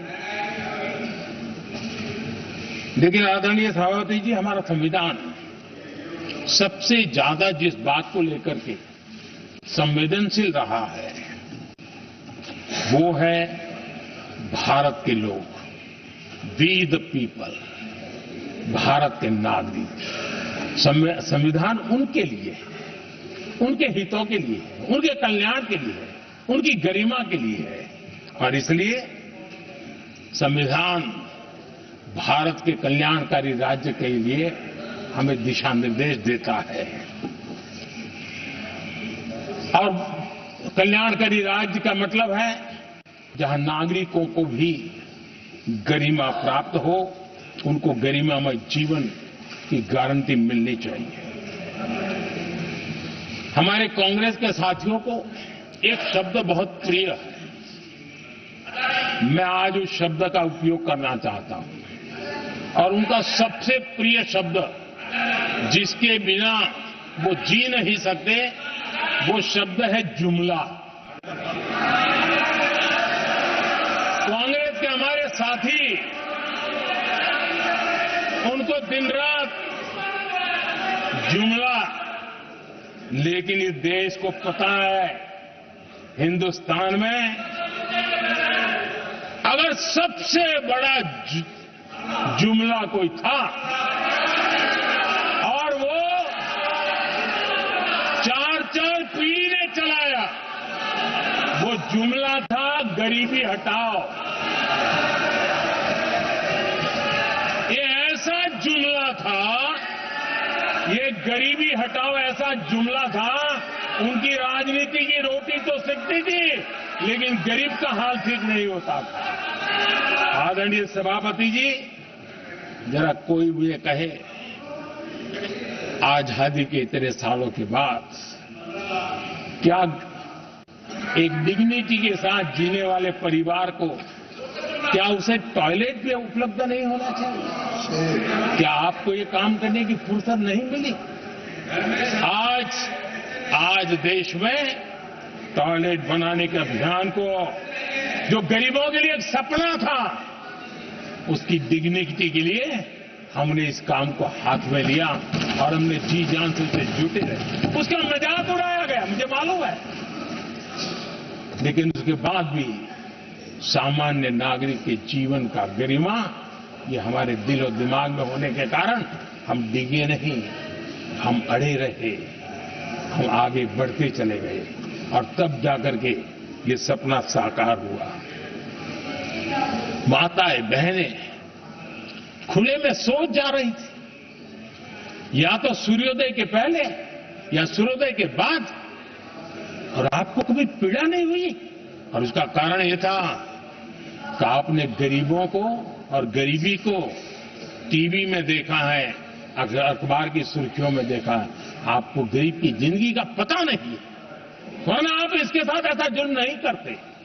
आदरणीय सभापति जी, इस देश की 80% जनता पीने के शुद्ध पानी के लिए तरसती रही। क्या मेरा संविधान हमें रोकता था? क्या संविधान तो ये चाहता था कि सामान्य मानवीय की सुविधाओं को ध्यान दिया जाए। आदरणीय सभापति जी, ये काम भी हमने बड़े समर्पण भाव से आगे बढ़ाया है। आदरणीय सभापति जी, इस देश की करोड़ों माताएं चूल्हे में खाना पकाना और धुएं से आंखें लाल, कहते हैं कि सैकड़ों सिगरेट का धुआं, खाना पकाते हैं तब धुआं शरीर में जाता है। उन माताओं बहनों की आंखें लाल होती थी, इतना नहीं, उनका शरीर स्वास्थ्य खत्म हो जाता था। उनको धुएं से मुक्ति का काम, और 2013 तक क्या चर्चा चलती थी, 9 सिलेंडर देंगे कि 6 सिलेंडर देंगे।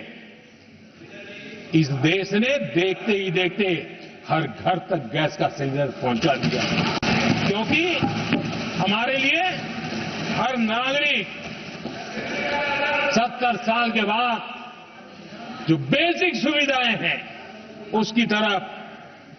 आदरणीय सभापति जी, अगर हमारा गरीब परिवार दिन रात मेहनत करके गरीबी से बाहर निकलने के लिए कोशिश करता है, बच्चों को पढ़ाना चाहता है, लेकिन घर में एक बीमारी आ जाए तो उसका सारा प्लान बेकार हो जाता है, पूरा परिवार की सारी मेहनत पानी में चली जाती है।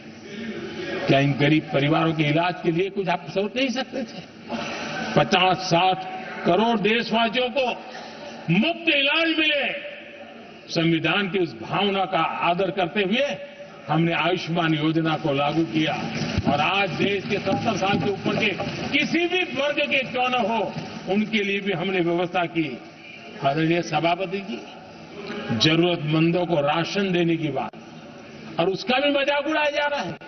जब हम कहते हैं कि 25 करोड़ लोग गरीबी को परास्त करने में सफल हुए हैं, तो फिर हमें सवाल पूछा जाता है कि आप गरीब को राशन फिर क्यों देते हो? आदरणीय सभापति जी, जो गरीबी से निकल के आया है, उसे पता होता है कि अस्पताल में भी एक पेशेंट स्वस्थ होने के बाद जब छुट्टी देते हैं ना, तो डॉक्टर भी कहता है कि आप घर जाइए, तबीयत ठीक है, ऑपरेशन अच्छा हुआ है, लेकिन महीने पर ये जरा संभालना, ये मत करना, क्योंकि पेशेंट दोबारा तकलीफ में ना आए, गरीब दोबारा गरीब न बने, इसलिए उसका हैंड होल्डिंग जरूरी है, और इसलिए हम मुफ्त राशन दे रहे हैं। उसकी मजाक मत उड़ाओ, क्योंकि हमें गरीबी से जो बाहर निकला है उसको दोबारा गरीबी में जाने नहीं देना है, और जो अभी भी गरीबी में है उसे हमें गरीबी से बाहर लाना है। आदरणीय सभापति जी, हमारे देश में गरीबों का नाम पर जो जुमले चले, उसी गरीबों के नाम पर बैंकों का राष्ट्रीयकरण किया गया गरीबों के नाम पर। लेकिन 2014 तक इस देश के 50 करोड़ नागरिक ऐसे थे जिन्होंने बैंक का दरवाजा तक नहीं देखा था। आदरणीय सभापति जी, गरीब को बैंक में प्रवेश तक नहीं था, ये पाप आपने किया। और आज 50 करोड़ गरीबों के बैंक खाते खोल करके हमने बैंक के दरवाजे गरीबों के लिए खोल दिए। इतना ही नहीं, ये एक प्रधानमंत्री कहते थे कि दिल्ली से 1 रुपया निकलता है तो 15 पैसा पहुंचता है, लेकिन उपाय उनको आता नहीं था। उपाय हमने दिखाया। आज दिल्ली से 1 रुपया निकलता है, 100 के 100 पैसे गरीब के खाते में जमा होते हैं। क्यों? हमें बैंक का सही इस्तेमाल क्या करना, बैंक का सही उपयोग क्या करना। माननीय सदस्य मोबाइल नहीं देखें। आदरणीय सभापति जी, बिना गारंटी के ऋण देश के अंदर जिन लोगों को बैंक के दरवाजे तक जाने की इजाजत नहीं थी, आज स्थापित सरकार का संविधान के प्रति जो समर्पण है ना, आज बिना गारंटी वो बैंक से लोन ले सकता है। ये ताकत हमने गरीब को दी है। आदरणीय सभापति जी, गरीबी हटाओ का जुमला इसी के कारण जुमला बनकर के रह गया। गरीब को इस मुश्किल से मुक्ति मिले, ये हमारा बहुत बड़ा मिशन है और ये हमारा संकल्प है और हम इसके लिए दिन रात एक कर रहे हैं। जिनको कोई नहीं पूछता, इनको मोदी पूजता है। आदरणीय सभापति जी, दिव्यांगजन हर दिन संघर्ष करता हमारा दिव्यांगजन। अब जाकर के हमारे दिव्यांग को फ्रेंडली इंफ्रास्ट्रक्चर मिले, उसकी व्हीलचेयर आगे तक जाए, ट्रेन के डिब्बे तक जाए। ये व्यवस्था दिव्यांगजन के लिए करने का हमारे दिल में तब आया क्योंकि समाज के दबले कुचले वंचित लोगों की चिंता करना हमारे मन में था, तब हुआ। आदरणीय सभापति जी, आप मुझे बताइए, एक तो भाषा के नाम पर झगड़ा करना तो सिखा दिया आपने, लेकिन मेरे दिव्यांगजनों के साथ कितना अन्याय किया। जो हमारे यहां साइनेज लैंग्वेज जो है, साइन लैंग्वेज की जो व्यवस्था है, खास करके मूक बधिर के लिए, अब दुर्भाग्य ऐसा देश का कि असम में जो भाषा सिखाई जाए उत्तर प्रदेश में दूसरी सिखाई जाए, उत्तर प्रदेश में सिखाई जाए महाराष्ट्र में तीसरी सिखाई जाए। हमारे दिव्यांगजनों के लिए एक साइन लैंग्वेज का होना बहुत जरूरी था। आजादी के 7 दशक बाद भी उनको उन दिव्यांगजनों की याद नहीं आई। एक कॉमन साइन लैंग्वेज बनाने का काम हमने किया, जो आज देश के मेरे सभी दिव्यांग भाई बहनों के लिए काम आ रही है। आदरणीय सभापति जी, गुमंतु और अर्ध गुमंतु जन समूह समाज का इसके ऊपर पूछने वाला नहीं था। उनके कल्याण के लिए वेलफेयर बोर्ड बनाने का काम हमने किया, क्योंकि संविधान की प्राथमिकता है लोग, हमें उसको दर्जा देने का काम किया है। आदरणीय सभापति जी, हर कोई रेहड़ी पटरी के लोगों से जानता है, हर मोहल्ले में, हर इलाके में, हर फ्लैट में, हर सोसाइटी में सुबह होते ही वो रेहड़ी पटरी वाला आकर के मेहनत करके और लोगों का जीवन चलाने में मदद करता है। उसको बेचारे को 12-12 घंटे काम करे, रेहड़ी भी किसी से किराए पर ले ले, किसी से ब्याज से पैसा ले, किसी से सामान खरीदे, शाम को ब्याज खाओ पैसा ले जाए, बड़ा मुश्किल से अपने बच्चों के लिए ब्रेड का टुकड़ा ले जा सके। ये हालत थी। ये हमारी सरकार ने है रेहड़ी पटरी वालों के लिए स्वनिधि योजना बना करके बैंक से उनको बिना गारंटी लोन देने का शुरू किया, और आज उसके कारण, वो स्वनिधि योजना के कारण वो तीसरे राउंड तक पहुंचा है और अधिकतम लोन बैंक से उसको सामने से मिल रही है। उसकी प्रतिष्ठा का और उसका विस्तार हो रहा है, विकास भी हो रहा है। आदरणीय सभापति जी, इस देश में हम में से कोई ऐसा नहीं होगा जिसको विश्वकर्मा की जरूरत न पड़ती हो। समाज की व्यवस्था की एक बहुत बड़ी व्यवस्था बनी थी, सदियों से चली आ रही थी, लेकिन वो विश्वकर्मा साथियों के लिए कभी पूछा नहीं गया। हमने विश्वकर्मा के कल्याण के लिए योजना बनाई, बैंक से लोन लेने की व्यवस्था की, उनको नई ट्रेनिंग देने की व्यवस्था की, उनको आधुनिक टूल देने की व्यवस्था की, नई डिजाइन से काम बनाने की चिंता की और उसको हमने मजबूत बनाने का काम किया। आदरणीय सभापति जी, ट्रांसजेंडर जिसको परिवार ने धुतकार दिया, जिसको समाज ने धुतकार दिया, जिसकी कोई चिंता करने वाला नहीं था, ये हमारी सरकार है। इसको भी भारत के संविधान ने हक दिए हैं, उस ट्रांसजेंडर के अधिकारों के लिए कानून और व्यवस्थाएं बनाने का काम हमने किया। उनको गरिमापूर्ण जीवन मिले, उनके अधिकारों की सुरक्षा के लिए हमने काम किया। आदरणीय सभापति जी, हमारे आदिवासी समाज इतनी सारी बातें करते, मुझे तो याद है मैं जब गुजरात का मुख्यमंत्री बना तो हमारे यहां उमरगांव से अंबाजी तक एक पूरा बेल्ट, गुजरात का पूर्वी हिस्सा पूरा आदिवासी बेल्ट, और एक कांग्रेस के मुख्यमंत्री आदिवासी रह चुके थे। इतने सालों के बाद भी उस पूरे इलाके में एक भी साइंस स्ट्रीम की स्कूल नहीं थी। आने से पहले एक भी साइंस स्ट्रीम की स्कूल नहीं थी। अगर साइंस स्ट्रीम की स्कूल नहीं है तो कितनी आरक्षण की बातें करो, वो बेचारा इंजीनियर और डॉक्टर कैसे बन सकता है। ये मैंने उस इलाके में काम किया और वहां साइंस स्ट्रीम की स्कूलें, आपको वहां यूनिवर्सिटीज बन गई है। लेकिन यानी राजनीति की चर्चा करना, संविधान के अनुरूप काम न करना, ये जिनकी सत्ता भूख है ना, उसका हमने आदिवासी समाज में भी जो अति पिछड़े लोग हैं, और मैं राष्ट्रपति जी का आभार व्यक्त करता हूं, उन्होंने मेरा काफी मार्गदर्शन किया। राष्ट्रपति महोदया ने मेरा मार्गदर्शन किया और उसमें पीएम जनमन योजना में ही हमारे देश में बिखरे आदिवासी समाज के छोटे छोटे समूह हैं, जो आज भी उनको कोई सुविधा प्राप्त नहीं हुई थी। हमने ढूंढ करके, संख्या बहुत कम है, वोट की राजनीति में उनकी तरफ देखने वाला कोई नहीं था, लेकिन मोदी है जो आखिर को भी समझता है। और इसलिए हमने उनके लिए पीएम जनमन योजना के द्वारा उनके विकास की। आदरणीय सभापति जी,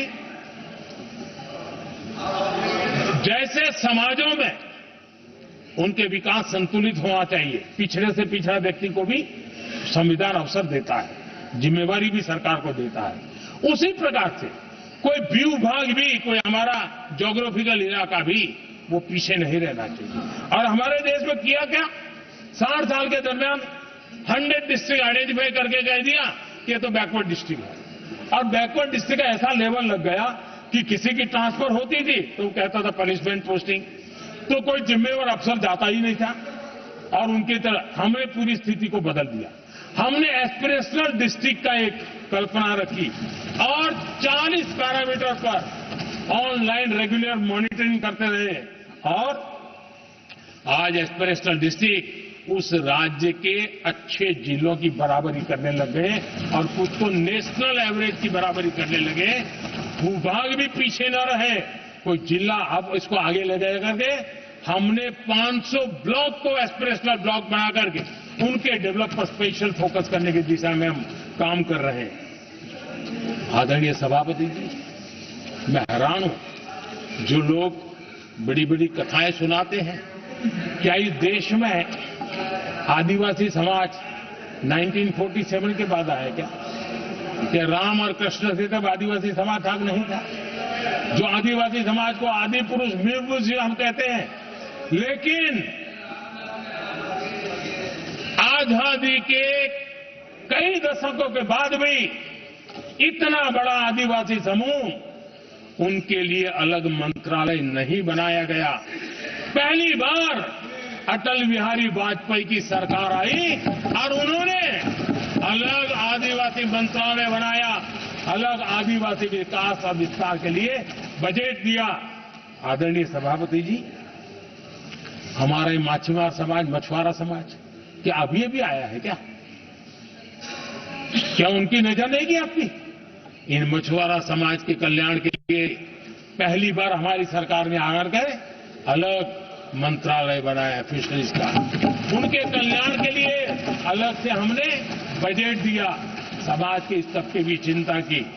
आदरणीय सभापति जी, मेरे देश का छोटा किसान, उसके जीवन में सहकारिता एक मुख्य अंग है।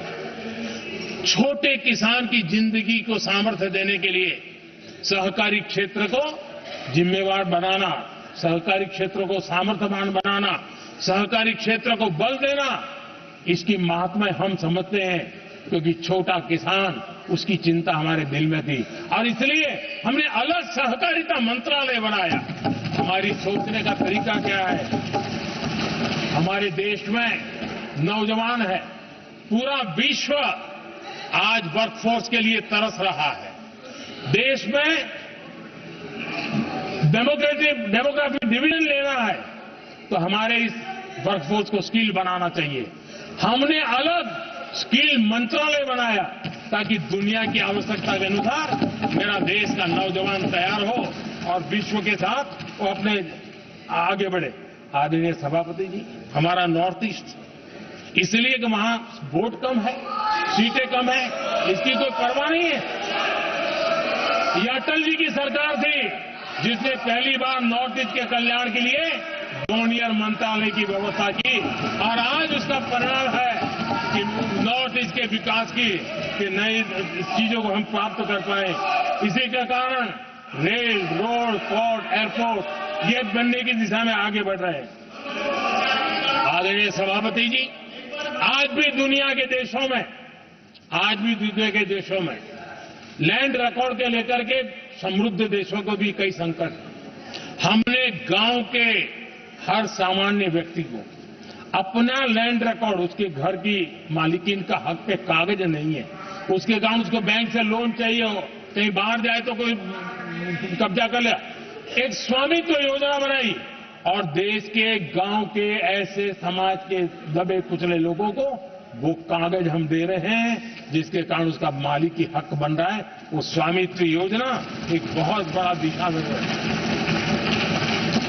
आदरणीय सभापति जी, इन सारे कामों के कारण पिछले 10 वर्ष में हमने जो प्रयास किया, हमने जिस प्रकार से गरीब को मजबूती देने का काम किया है, हमने जिस प्रकार से गरीब के अंदर एक नया आत्मविश्वास पैदा किया है और एक सही दिशा में चलने का परिणाम है कि आज इतने कम समय में मेरे देश के 25 करोड़ मेरे गरीब साथी गरीबी को परास्त करने में सफल हुए और हमें इस बात का गर्व है।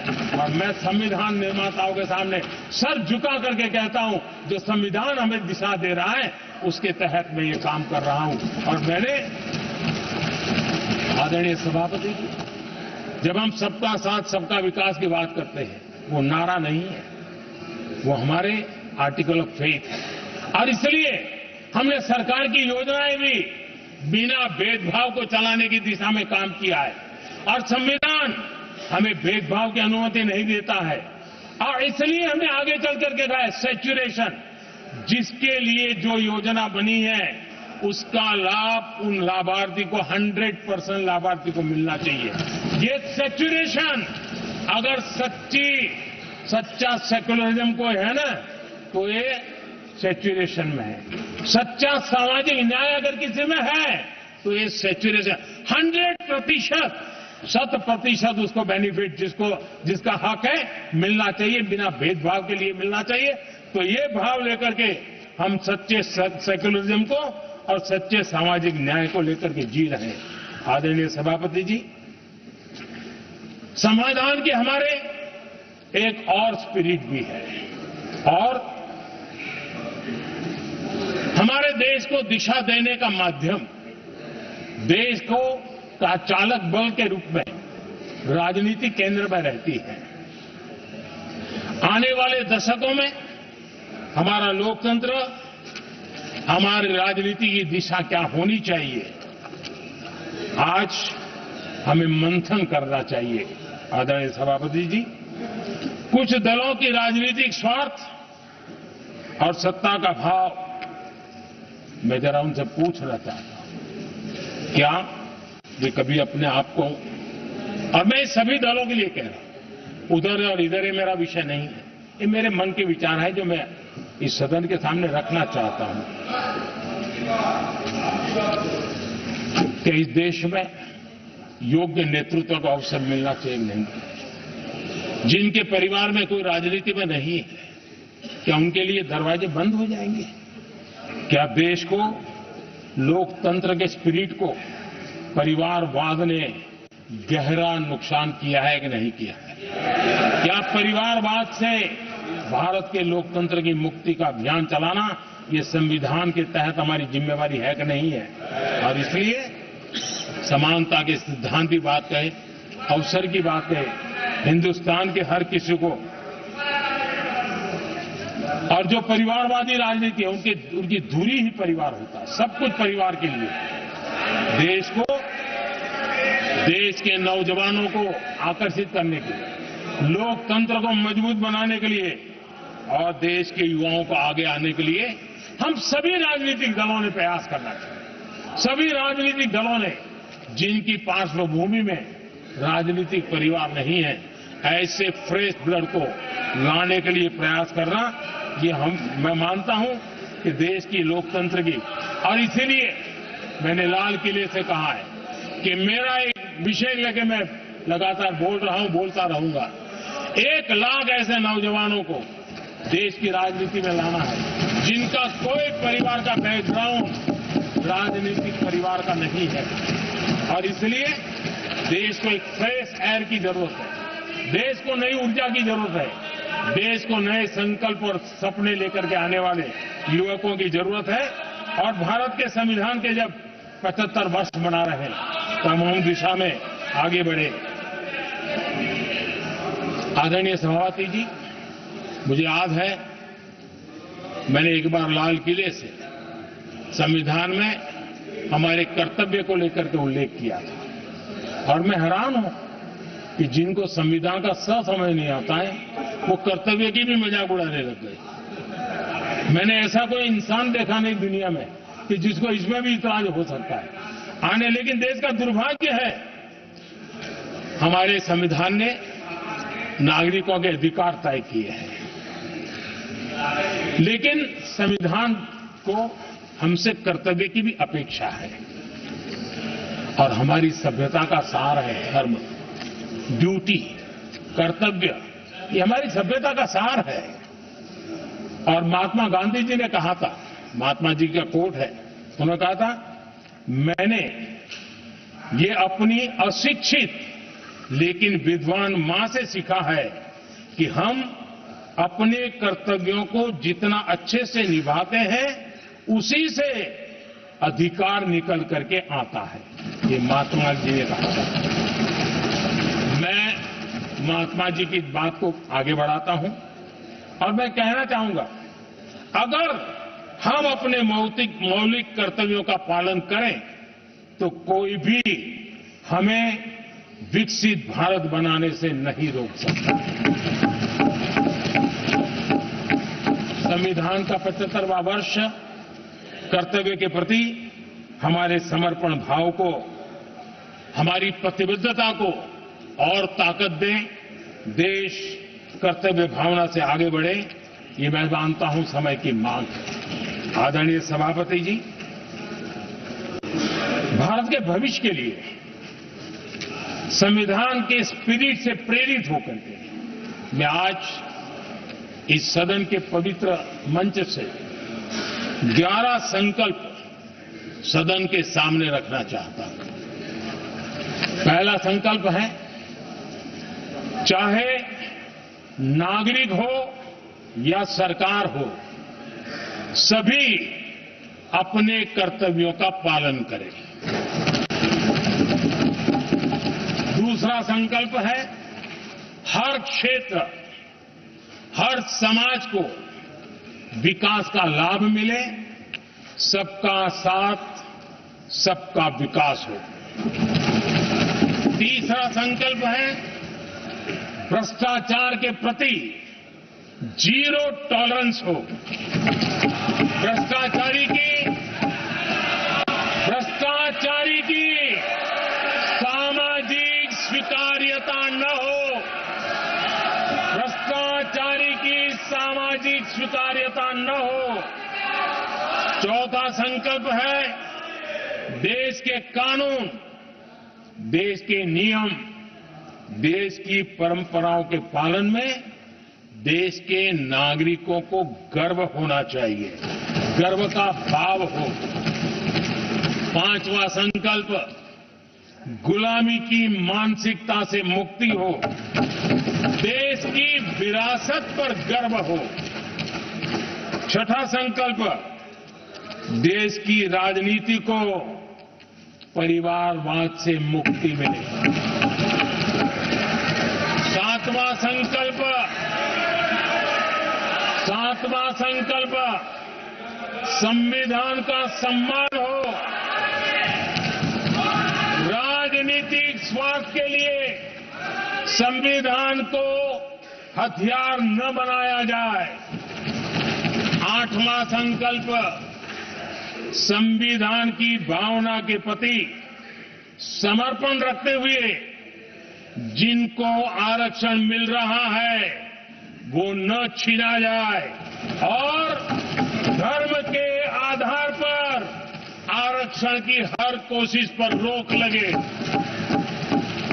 नौवां संकल्प डेवलपमेंट में भारत दुनिया के लिए मिसाल बने। 10वां संकल्प राज्य के विकास से राष्ट्र का विकास, ये हमारा विकास का मंत्र हो। 11वां संकल्प एक भारत श्रेष्ठ भारत का देश सर्वोपरि हो। आदरणीय सभापति जी, इसी संकल्प के साथ हम सब मिलकर के अगर हम आगे बढ़ते हैं तो संविधान की जो निहित भावना है वी द पीपल, सबका प्रयास, हम इसी मंत्र को लेकर के आगे चले और विकसित भारत का सपना इस सदन में बैठे हुए सबका तो होना ही चाहिए। 140 करोड़ देशवासियों का सपना जब बन जाता है और संकल्प लेकर के जब देश चल पड़ता है तो इच्छित परिणाम लेकर के रहता है। मेरा 140 करोड़ देशवासियों के प्रति मेरी अपार श्रद्धा रही है। उनके सामर्थ्य पर मेरी श्रद्धा है, देश की युवा शक्ति पर मेरी श्रद्धा है, देश की नारी शक्ति पर मेरी श्रद्धा है। और इसलिए मैं कहता हूं कि देश 2047 देश जब आजादी के 100 साल मनाएगा तो विकसित भारत के रूप में मनाएगा। इस संकल्प के साथ आगे बढ़े। मैं फिर एक बार इस महान पवित्र कार्य को आगे बढ़ाने के लिए सबको शुभकामनाएं देता हूं और मैं आदरणीय सभापति जी, आपने समय बढ़ाया इसके लिए मैं आपका बहुत बहुत आभार व्यक्त करता हूं। बहुत बहुत धन्यवाद।